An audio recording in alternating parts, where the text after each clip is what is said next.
আমার দেশের শতকরা 80% উপর মেয়েরা কুমারী থেকে বড় কুমারী হয়ে আগেই যায় আমার জানা মতে।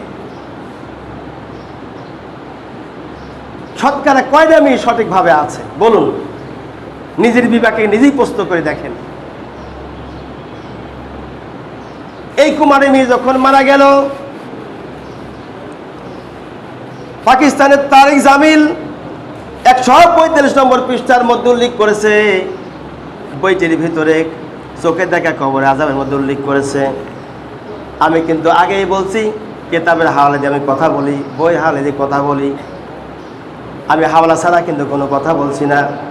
যখন কুমারী মেয়েটি মারা যায়, মারা যাওয়ার পরে এই কুমারী মেয়েটি মারা গেলে তাকে কবরের মধ্যে রাখা হলো।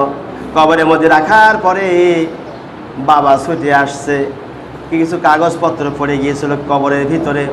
ছুটে আসার পরে কবরের মধ্যে যখন তিনি নামলেন, নামার পরে কবরের ভিতরে যখন নামলেন, নামার পরে প্রয়োজনে কাগজপত্র তোলার জন্য কাঠ সরাই দিলেন, মাটি সরাই দিলেন।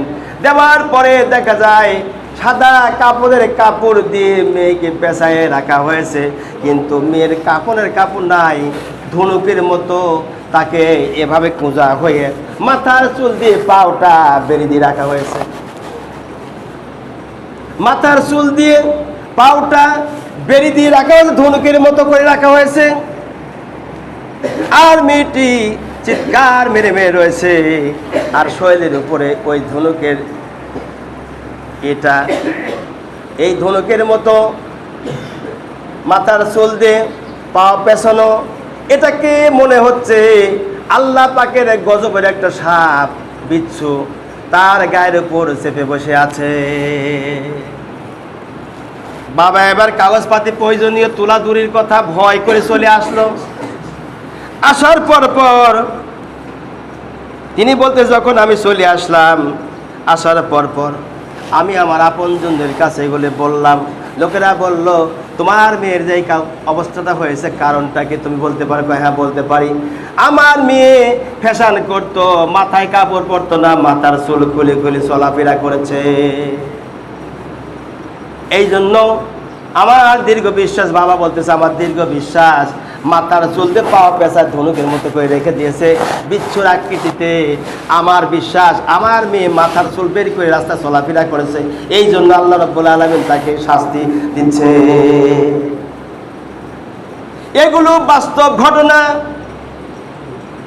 জানার পরেও যদি বাস্তব আমার চোখে দেখে ঘটনা, আমি বলেছি আগে কবরের আযাবের কথা আমি বলেছি, বাস্তব ঘটনা আমি বলেছি, তারপরেও যদি মানুষ সোজা না হয়, ওরে সোজা করা হবে চকলেটের মতো পেঁচায়া, আত্মাটা যখন বের হয়ে যাবে।